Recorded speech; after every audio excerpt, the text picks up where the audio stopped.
Hello and welcome. I'm Anand Naidu, filling in for Riz Khan. It's been called the worst case of violence against women in the world, a femicide. Women in the Democratic Republic of Congo are being subjected to crimes that go well beyond rape and include forced incest, genital mutilation, and sexual slavery. The perpetrators are militia groups, the official armed forces of the Republic, the national police, and civilians. Violence against women in the Congo has become so rampant that one UN expert suggests that for large segments of society there, it has become normal.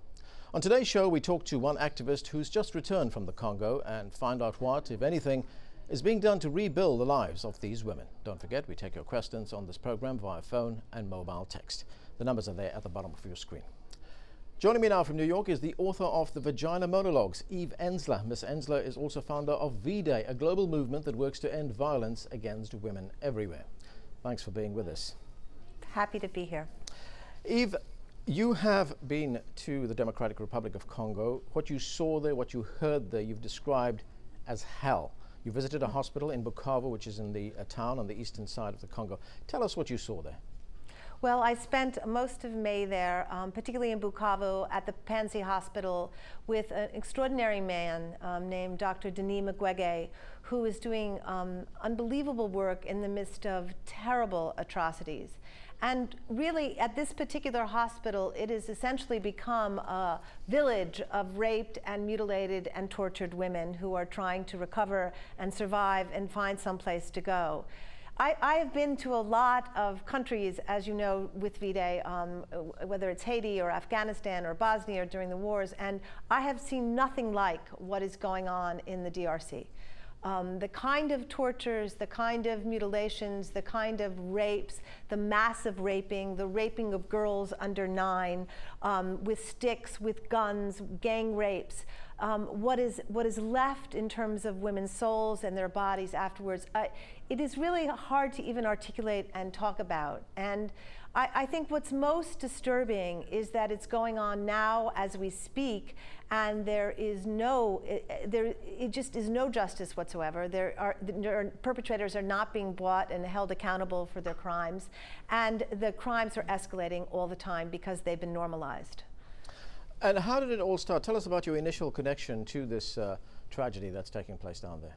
Well, last December, I was invited by OCHA to one of the UN organizations doing very good work in the Congo to interview Dr. Denis Mukwege in New York about his work. And he's doing very difficult and important work with fistula, which is a kind of hole that is in a woman between her vaginal wall and her bladder, and it is put there by either very bad maternity situations or by violence. And the doctor is this amazing man. I mean, he's a holy man as far as I'm concerned, who is essentially sewing up women as fast as the militias can rip them apart.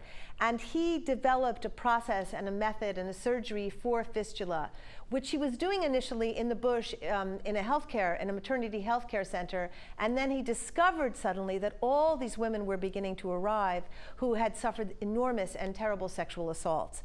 And that fistulas were happening because of the gang raping and because of guns and because of horrible things that were being inserted into the women.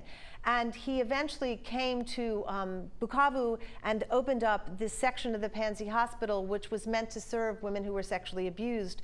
And he became so inundated with women who were arriving. I think 12 to 15 women arrive every day who've been sexually abused.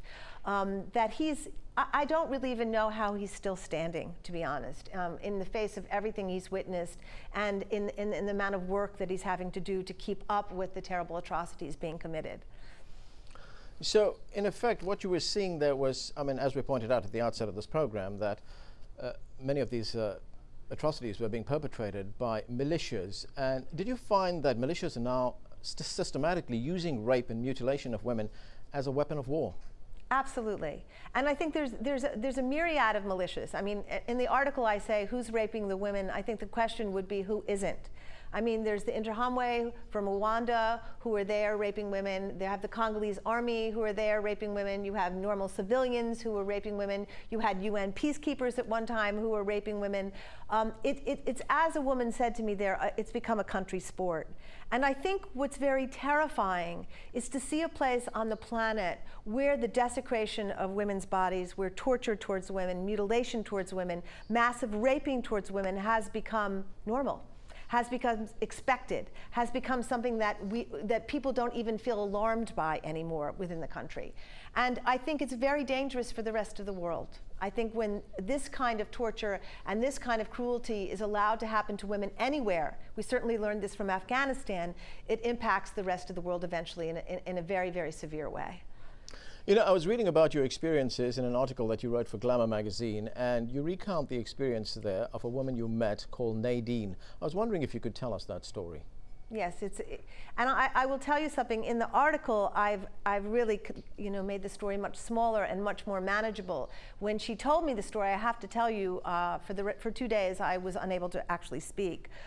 She was a young woman who was in the bush in a town. I don't want to say her town because it puts her at risk. She went to look for her sister-in-law who had been murdered in the bush. I'm sorry, I got my story confused. She was in a village where 50 women were taken by the militias into the bush, and they were taken for days. In the course of that journey into the bush, her 3 children were murdered, one of which she was, through all these kind of manipulations, she ended up murdering her own child without knowing it. She was, at one point, they got her brother to rape her and begged him to rape her and forced him to rape her, and when he refused, they slit his throat in front of her. She was then brought into the villages. She was raped for days with a lot of the other women, forced to eat the men's feces, forced to drink their urine, and eventually she was taken to this campfire where one of the women from her village was pregnant, and they cut open the woman's belly, and they forced the women to eat the unborn child. And the story went on and on, where she was gang raped for weeks. When she was finally released, all the women in her village had been murdered and mutilated and were dead except for her, and she escaped through this very strange circumstances. And when she got out, she smelled so terribly because she had become incontinent by then. She had fistula, and pee and feces were just falling out of her, that she was then taken by a man who saw her and just began to weep when he saw what had happened to her, and she was brought to Pansy Hospital. The woman, when she was telling me the story, was so visibly and physically traumatized, just in the telling of the story, that it was just hard to be in the presence of someone who had suffered such horrible, horrible things. And one wonderful thing that happened in a kind of, I don't know, surreal way was, as she was leaving the bush, she saw 2 parents laying dead, and there was a baby next to them, and the baby had been hurt but was alive, and she picked the baby up and she saved the baby. And literally that baby, and keeping that baby alive, is the one thing keeping her sanity intact and keeping her going. But I wish I could tell you this was a very atypical story. I heard many stories like this, of cannibalism, of horrible tortures, of massive rapings that went on for days. And it is an incredible thing that these women in Bukavu and in Goma and in Bunia, their spirits are so resilient and their hearts are so immense, and they are going on in spite of it. And it is really up to us as a world to intervene on their behalf and demand that President Kabila step in and fight the perpetrators, demand that this kind of violence is put to an end, and stand up for the women. The greatest resource of his country are the women, and they are being destroyed one by one, systematically, every day, every hour that we're living. Well, your call there for the world to intervene, I want to read here from an excerpt from the report that was drawn up by the United Nations Special Investigator Yakin Ertug. She spent 11 days in Congo, and she says, and I'm quoting here, "The atrocities are unimaginable brutality that go far beyond rape. Women are brutally gang raped, often in front of their families and communities in numerous cases. Male relatives are forced at gunpoint to rape their own daughters, mothers or sisters. Frequently women are shot or stabbed in their genital organs." Now, when you listen to that, I mean, that is indeed unimaginable brutality. And you know, going back to what you said just now, is the world being too complacent here? I think the world's been completely indifferent. I mean, 4 million people have died in the DRC in the last, how many years, 10 years, more than any war since World War II. And what are we doing to support the people in the DRC?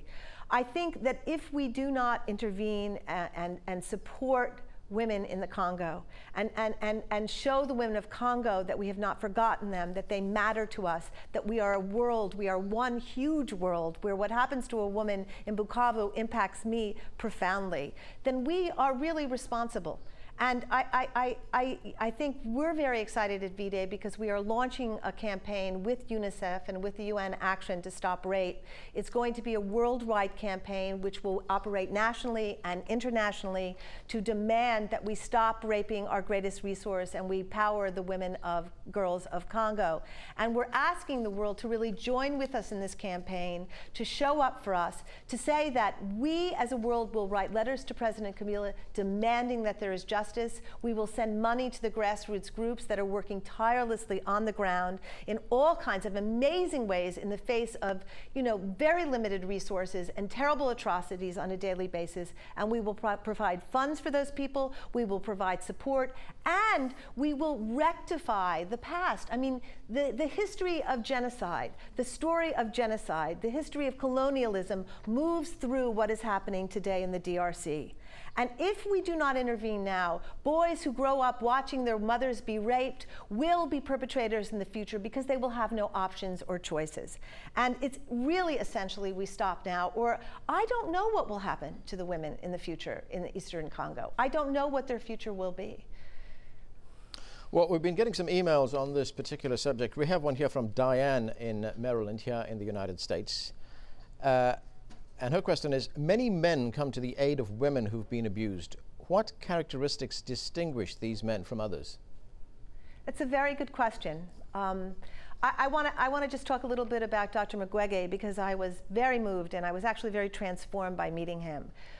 Because he is a man who knows that as a human being and as a person on this earth, it is his moral duty to stand up and protect women, but also he does it because of the depth of his respect and his honoring of women. And he has actually inspired a whole group of men throughout the Congo and Africa to show up and work with him at the hospital.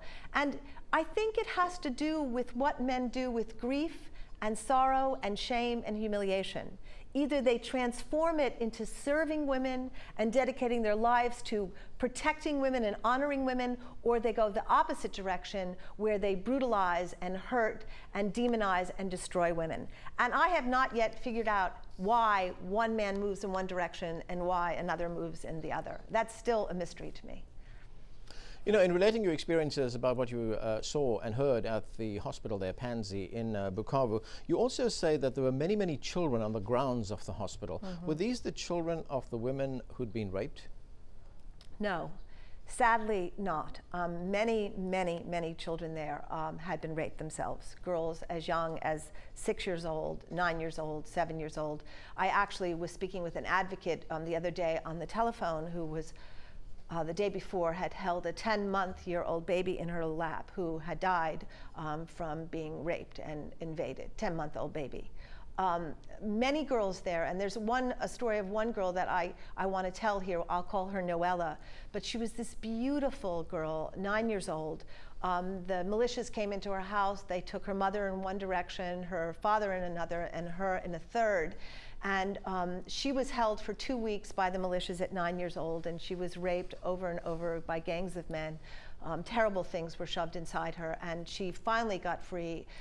She is at the hospital with terrible fistula, and she's so young and doesn't have the proper cells yet and tissues, so the doctor cannot operate. And so she is incontinent, and as a result, pee comes out of her and poop, and she smells badly, and so she's completely alienated, and boys make fun of her, and she just carries this incredible shame. But she's also incredibly smart and totally brilliant, and we've just raised money to send her to go to school, and I found out a few days ago from the doctor that her bladder is shrinking because of all the terrible things that were done to her. And if they cannot find an operation for her soon, you know, she may not survive.